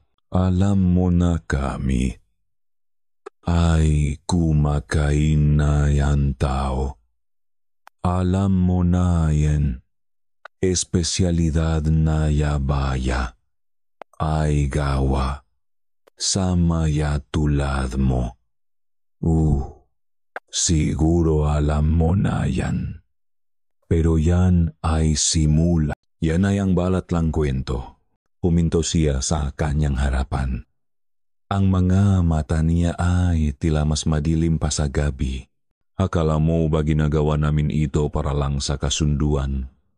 Para sa kasaganahan ng baryo? Humiling siya. Hindi. Ginagawa namin ito dahil ito ang aming kalikasan. Dahil masarap, naramdaman ni Noemi ang pag-akyat ng asido sa kanyang lalamunan. At si nanay. Nagpatuloy si Tonio. Ang boses ay halos isang bulong na. Siya ay matanda na, mahina na. Sumusunod lang siya sa tradisyon. Pero ako, tinitigan niya si Nomi ng diretso sa mga mata. Ako ang nag-enjoy dito. Ako ang naghahanap. Ako ang pumipili. Ako ang naglalaro. Biglang flashback sa isip ni Noemi ang lahat. Ang pagtatanggol ni Tonio sa kanya laban kay Berto hindi iyon para protektahan siya, kundi para itaboy ang sinumang agaw sa kanyang pagkain. Ang kanyang matipid na ngiti, ang kanyang malulungkot na mata lahat ay isang pagbabalat kayo, isang perpektong maskara para makuha ang kanyang tiwala. Siya ang tunay na halimaw na binabanggit ni Lola Tasing. Si Berto. Ikaw ang pumatay sa kanya. Sabi ni Nomi, hindi na isang tanong. Siyempre, sagot ni Tonio na parang wala lang. Masyado na siyang maingay. At ikaw, Nomi, ikaw ang pinakamasarap sa lahat ng nahanap ko. Matagal kitang hinintay, iningatan. Ikaw sana ang espesyal na handa para sa kaarawan ko. Hindi mo ako makukuha. Sabi ni Nomi, ang kanyang kamay ay dahan-dahang gumapang sa kanyang likuran. Hinahawakan ng malamig na hawakan ng buntot pagi. Ngumisi si Tonio. Talaga ba? At sa harap mismo ngang kanyang nga mata. Nagsimula itong magbago. Ang kanyang mamata ay biglang nagliyap, naging dalawang pulang baga sa dilim. Ang kanyang balat ay tila umunat. Ang kanyang mabuto ay lumangitnit. Ang kanyang makuko sa kamay ay humaba at tumulis, naging maitim na gara. At pagkatapos, mula sa kanyang likuran, sa pagitan ng kanyang mapaypay, may pumunit sa kanyang damit. Dalawang malalaki at malaman na bagay ang lumabas, unti-anting bumubuka. Mga pakpak, hindi pakpak, naibon. Ito ay mapakpak na gawa sa maitim at makintap na balat. Tulad ng sa isang paniki ngunit mas malaki mas nakakatakot. Naglabas ito ngang mahinang tunog na parang katat na pinupunit habang ganap itong bumubuka ang anyong isang manananggal. Hindi, mas masahol pa. Ang anyong isang ganap na aswang. Oras na para kumain. Bulong ni Tonio. Ang boses niya ay malalim na ngayon at garalgal. Hindi na boses ng tao. Isang itim at mahabang dila ang lumabas mula sa kanyang bibig, dumila sa hangin. Ngunit bago pa man siya makakilos, kumilos na si Noemi. Sa lahat ng kanyang natitirang lakas, inilabas niya ang buntot pagi at iwinasiwas ito. Ngunit mabilis si Tonio. Nahuli nito ang kanyang pulso sa ere. Ang magara nito ay bumaon sa kanyang balat. Isang laruan mula sa matanda. Sabi ngang halimaw, tinatawanan siya. Hindi sapat yan. Itinaas siya ni Tonio mula sa lupa na parang isa lang siyang manika. Ang hininga nito ay amoy luma at nabubulok na dugo. Nakita ni Naomi ang kanyang sariling takot na nasa salamin sa nagliliyap na pulang nga mata nito. Ito na ang katapusan. Ngunit sa kanyang desperasyon, naalala niya ang isa pang bagay, ang supot ng asin. Gamit ang kanyang malayang kamay, dinukot niya ito mula sa kanyang bulsa at ibinuhos ang lahat ng laman nito sa mukha ni Tonio. Isang nakakabinging sigaw ang kumawala mula sa halimaw. Binitawan siya nito, napahandusay si Noemi sa lupa. Si Tonio ay napapikit. Umuusok ang mukha kung saan tumama ang asin na para siyang binuhusang ng asido. Ito na ang kanyang pagkakataon. Tumayo si Noemi at tumakbo. Hindi patungo sa gubat. Hindi patungo sa kawalan. Tumakbo siya pabalik sa isang lugar na alam niya. Pabalik sa karinderya ni Aling Sabel. Pabalik sa kusina. Sa pukat ng halimaw, ang adrenalin ay lason at gamot sa kanyang maugat. Tumakbo si Noemi pabalik sa karinderya, hindi dahil ito ay kanlungan, kundi dahil ito ang arena.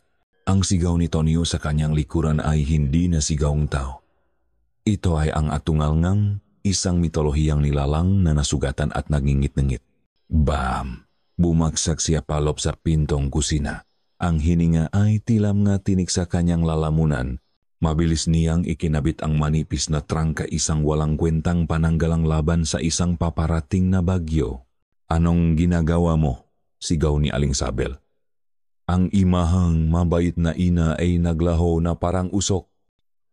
Ang nakatayo sa harap niya ngayon ay isang halimaw na nag-alap ang mga mata. Ipinagtatanggol ang kanyang pugat. Boom! Isang malakas na kalabok ang yumanik sa pintuan. Sinabayan ng galit na atungal ni Tonio. Walang oras para magsalita. Sumugot si Aling Sabel. Ang makuko ay nakaamba na parang mapatalim. Mabilis si Naomi. Sa purong desperasyon, hinablot niya ang isang nakabukas na sakong arena at ibinuhos ito sa pagitan nila. Isang ulap ng puting alikabok ang pumuno sa hangin, pansamantalang bumulak kay Aling Sabel. Arr! Sigawng matanda.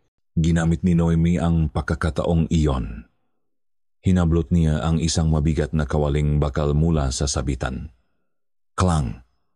Ipinukpok niya ito ng buong lakas sa gilid ng ulo ni Aling Sabel. Umalingaw-ngaw ang tunok. Natigilan ang matanda, ngunit hindi ito natumba. Lumingon ito sa kanya. May dugo na dumadaloy mula sa kanyang sentido at isang ngisingang demonyo ang gumuhit sa kanyang nalabi. Dinakma nito ang buhok ni Naomi at isinupsop ang kanyang mukha sa mesa. Nalasahan ni Naomi ang alat ng kanyang sariling dugo. Crack! Nagsimula ng mawasak ang pinto. Sa gitnang sakit, habang pinipilit ni Aling Sabel na ibaon ang makuko nito sa kanyang batok, isinaksa ni Noemi ang buntot pagi ng pabaliktad ng walang pag-alinlangan sa tiyan ng matanda. Isang nakakakilabot at basang tunok. Nanigas si Aling Sabel. Binitawan nito ang buhok ni Naomi. Tumingin ito pababa sa sandatang nakabaon sa kanya. Pagkatapos ay tumingin kay Naomi.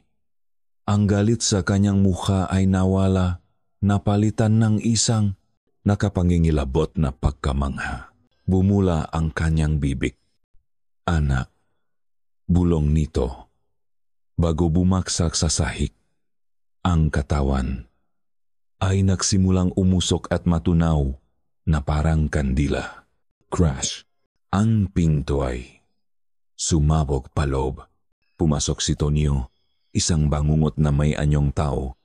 Ang kanyang mukha ay nasunok at nakbabalat. Ang kanyang nga pakpak ay nakabuka, nagpapadilim sa buong kusina. At ang kanyang nagliliyap na mga mata ay napako sa natutunaw na labingang kanyang ina. Isang atungal na nagmula sa kaibuturan ng impyerno ang yumanik sa buong karinderya. Bago pa man makakilos si Noemi, nasa harapan na niya ito. Isang malakas na puwersa ang tumama sa kanya, nagpatilapon sa kanya na parang isang basahan. Bumagsak siya sa pader. Ang hangin ay nawala sa kanyang mga baga. Dinakma siya nito ni Osalik at itinaas mula sa sahig. Ang magara nito ay bumaon sa kanyang balat. Nakabitin siya sa ere, nagpupumiglas, ang kanyang mapaa ay sumisipa sa kawalan. Magbabayat ka, umungol ang halimaw.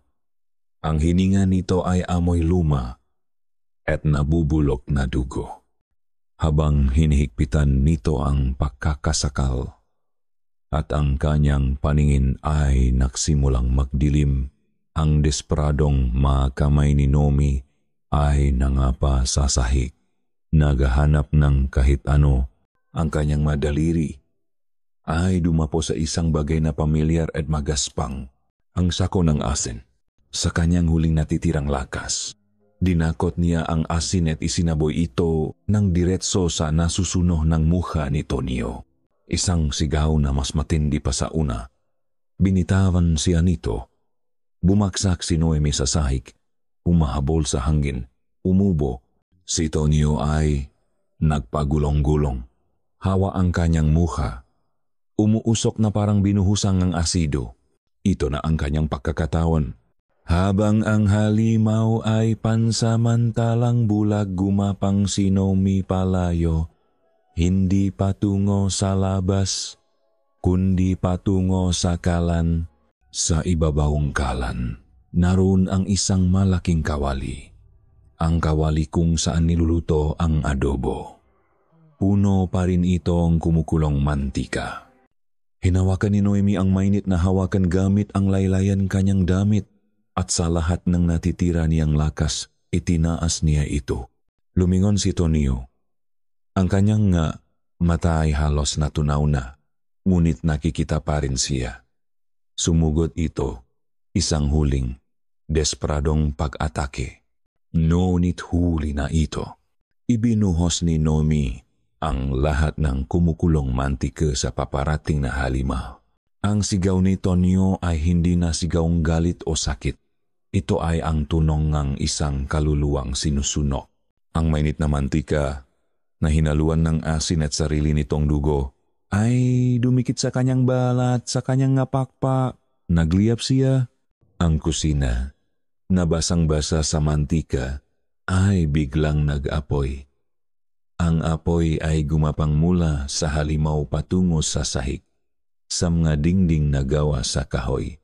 Si Noemi, sugatan at halos hindi na makagalaw, ay gumapang palayo sa apoy, palayo sa nasusunog at sumisigaw na bangungot. Ang buong karinderya ay nagiging isang malaking impayerno. Ang init ay isang halimaw mismo. Nilalamon ang lahat sa kanyang daraanan. Ang hangin ay naging makapal at nakasusulasok. Punong amoy ng nasusunong na kahoy, natutunaw na laman at ng kakaibang tamis ng nilutong dugo. Gumagapang si Noemi sa sahig. Ang bawat paggalaw ay isang pagpapahirap. Ang kanyang balat ay tila nasusunok. Ang kanyang mabaga ay punong usok. Sa likuran niya, ang sigaw ni Tonio ay unti-unti nang humihina, napapalitan ng lagaslas ng apoy na tumutupok sa kanya. Ang nasusunok niyang katawan ay isang nagliliyap na anino sa gitna ng impyerno. Ang mga pakpak nito ay nagiging abo, ngunit wala ng panahon si Noemi para tingnan ang pagkamatay ng halimaw. Ang buong kusina ay isa ng malaking pugon. Ang apoy ay gumagapang sa kisame. Bumabagsak ang nga nagbabagang pirasong kahoy sa paligid niya. Kailangan kong makaalis dito. Ang kaisipang iyon ang tanging nagtulak sa kanya para gumalaw. Gamit ang kanyang masiko at tuhod, gumapang siya palayo sa apoy, patungo sa nagibang pintuan. Ang sakit sa kanyang katawan ay halos hindi na niya maramdaman. Ang tanging nangingibabaw ay ang primal na pagnanasang mabuhay. Habang gumagapang siya, ang kanyang kamay ay dumapo sa isang bagay na matigas at pamilyar sa sahig, ang buntot pagi. Hinawakan niya ito ng mahigpit, na parabang ito ang tanging sagradong bagay sa gitna ngang kalapastangan ng ito. Nakarating siya sa labasan ng kusina. Ang salang karinderya ay nagsisimula na ring masunog. Ang mahamasang plastik ay natutunaw. Ang mga kurtina ay nagliliyab. Ang lugar na minsan niyang inakalang magiging simulang kanyang bagong buhay ay ngayon, literal na nagiging abo sa kanyang harapan. Sa gitnang lagablap, tila may naririnig siyang maboses mula sa labas. Nga sigaw, nga bulungan, ang mga taga-baryo. Nagising na sila sa ingay at sa liwanag nga apoy. Tutulungan ba nila ako? O hahayaan nila akong masuno kasama ng nga amo nila? Wala siyang balak alamin. Ipinilik niya ang kanyang ulo. Pilit na nilalabanan ang pagkahilo. Gamit ang pader bilang suporta, dahan-ahan siyang tumayo. Ang bawat kalamnan sa kanyang katawan ay sumisigaw sa sakit. Duguan siya, suno ang ilang bahagi ang kanyang damit, at puno ang uling ang kanyang mukha. Tumingin siya sa salaming eskaparate at nakita ang kanyang refleksyon, isang estrangherong nabuhay mula sa libingan. Tumakbo siya. Tumakbo siya papalabas ng nag-apoy na karinderya. Nang makalabas siya sa sariwang hangin ng gabi, huminga siya ng malalim, umuubo ng itim na usok, at nakita niya sila. Ang buong baryo ay naroon, nakatayo sa di kalayuan. Hindi sila tumutulong para apulahin ang apoy. Hindi rin sila lumalapit sa kanya. Nakatayo lang sila ron, isang tahimik na dagat ng anino sa ilalim ng liwanag ng buwan at ng nangalit na apoy. Ang kanilang mga mukha ay hindi mabasa, walang takot, walang awa, walang galit. Tila mga manonot lang sila sa isang dula na matagal na nilang alam ang magiging katapusan. Nang makita nila si Noemi duguan, sugatan, ngunit buhay, isang kolektibong pagbulong ang kumalat sa kanila. Isang pagbulong ang pagkamangha at marahil ng takot. Ang babaeng dayo, ang sakripisyo, nakaligtas. Hindi nila alam ang gagawin. Ang kasunduan ay nasira na. Ang kanilang matagapagtanggol, ang kanilang matagapagbigay ng biyaya ay nagiging abo na salop ng nasusunok na bahay. Hindi na hinintay ni Noemi na magdesisyon sila. May isang bagay na pumitik sa kanyang isipan. Hindi na siya ang biktimang tumatakas. Siya ang nakaligtas. Hawak niya ang buntot pagi sa kanyang kamay. Itinaas niya ito, ipinakita sa kanila. At sa unang pagkakataon, nakita niya ang takot sa kanilang mata. Tumalikod si Noemi sa kanila, sa nasusunog na karinderya, sa baryong isinumpa. At nagsimula siyang maglakad palayo, patungo sa madilim na highway. Bawat hagbang ay isang pagsubok, ngunit hindi siya tumigil. Iniwan niya sa kanyang likuran ang sigaw na ngayon ay nagsisimula ng mga sigaw ng kalituhan. Masigaw ng mataong nawalan ng kanilang nga Diyos, nga sigaw ng nga taong haharapin na ngayon ang mundong wala ang kanilang madilim na proteksyon. Ang apoy sa kanyang likuran ay ang tanging liwanag sa kanyang daan. Naglakad si Noemi sa gitnang kadiliman. Ang tanging gabay niya ay ang unti-unting pagliwanag ng kalangitan sa silangan. Ang apoy sa kanyang likuran ay isa na lamang maliit na pulang tuldok. Ang masigaw mga taga-baryo ay tuluyan ng nilamon ng gabi. Ang bawat hakbang ay isang imperno. Ang sakit sa kanyang katawan ay nagsisimula ng bumalik. Mas matindi, mas matalas. Ang adrenaline na naktulak sa kanya ay nawawala na. Iniiwan siyang isang basag na sisidlan ng pagod at sakit. Ngunit nakpatuloy siya. Kaliwang paa. Kanang paa. Ulit-ulit. Hindi niya alam kung gaano siya katagal naglakad. Ang mapuno sa gilid ng kalsada ay mga aninong walang katapusan. Ang huni ng makulisap ay bumalik na, ngunit sa kanyang pandinig, ito ay tunong ng pagluluksa. Nang ang unang sinang araw ay dumampi sa kanyang mukha, isang ugong ang kanyang narinig sa dikalayuan. Isang ugong na papalakas.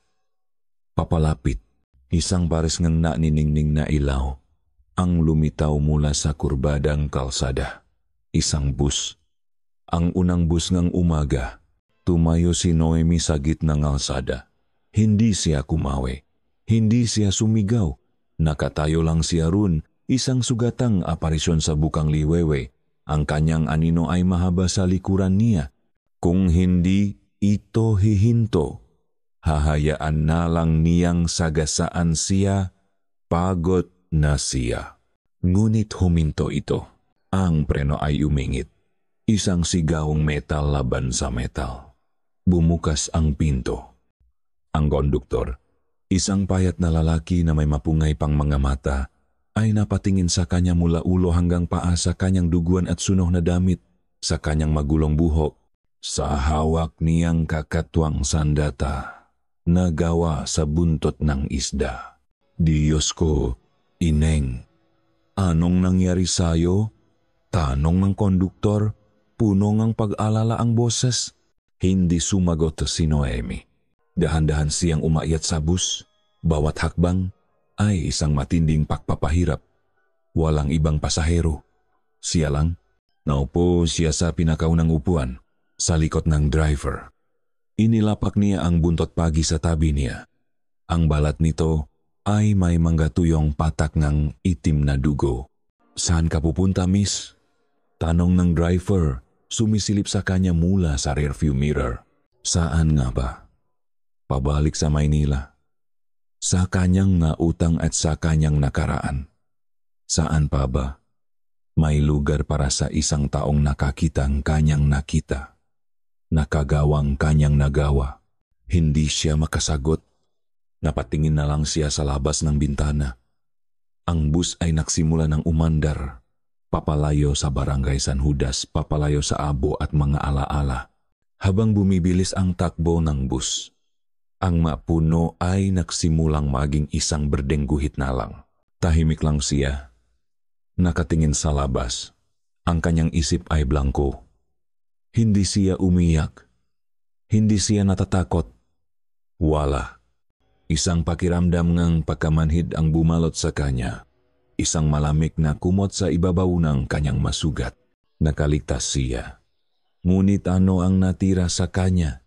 Ang Noemi na dumating sa baryong iyon, puno ngang pag-asa para sa isang bagong simula, ay namatay na rin sa apoy kagabi. Ang nakaupo sa bus ngayon ay isang taong iba na. Isang taong nakakaalam na ang halimaw ay toto. Isang taong nakapatay ngang mahalimaw. Maya-maya, may nahagip ang kanyang paningin sa kabilang paning ng kalsada. Isang maliit na karinderya na gawa sa kawayan. Halos kapareho ngang kay Aling Sabel. Nakatayo ito ng mag-isa sa gitna ng kawalan. At sa harap nito, may isang nakasabit na tablang ng kahoy. Ang mga letra ay simple at tila isinulat lang ang kamay. Binasa niya ang nga salita. Karinderya ni Elena. Halina't tikman ang espesyal ng bahay. Nanigas si Noemi. Ang pangalang iyon, Elena. Iyon ang pangalan ng asawa ni Berto. Ang unang sakripisyo. Sa labas ng karinderya, isang babae ang nagwawalis ng matuyong dahon. Nang marinig nito ang ugong ng bus, tumigil ito at lumingon. Ang kanyang mukha ay simple lang, ngunit ang kanyang mamata. Ang kanyang mata ay tila nakita ang kaluluwa ni Noemi sa loob ng dumaraang bus. At pagkatapos, ang babae ay ngumiti. Isang ngiting hindi umaabot sa kanyang mata. Isang ngiting pamilyar.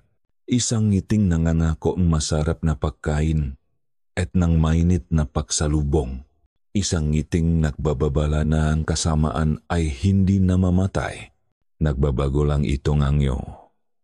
Nagbabago lang itong pangalan. Naghihintay lang itong ang susunod na dayo. Ang bus ay nakpatuloy sa kanyang biyahe. Iniwan ang maliit na karinderya sa likuran. Ngunit si Noemi ay hindi na makagalaw. Nakatitig lang siya sa kalsada sa unahan. Sa walang katapusang linya ng aspalto na nawawala sa abot tanaw, ang bangungot ay hindi patapos.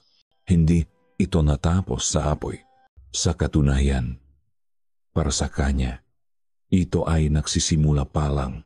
At diyan natatapos ang madugong kuwento ng karinderya ni Aling Sabel at ang walang hanggang paglalakbay ni Nomi sa isang kalsadang walang katiyakan. Mula sa kaibuturan ng aking puso, maraming salamat. Salamat sa paglaan ninyong oras at sa pagsama ninyo sa madilim at mapanganib na paglalakbay na ito.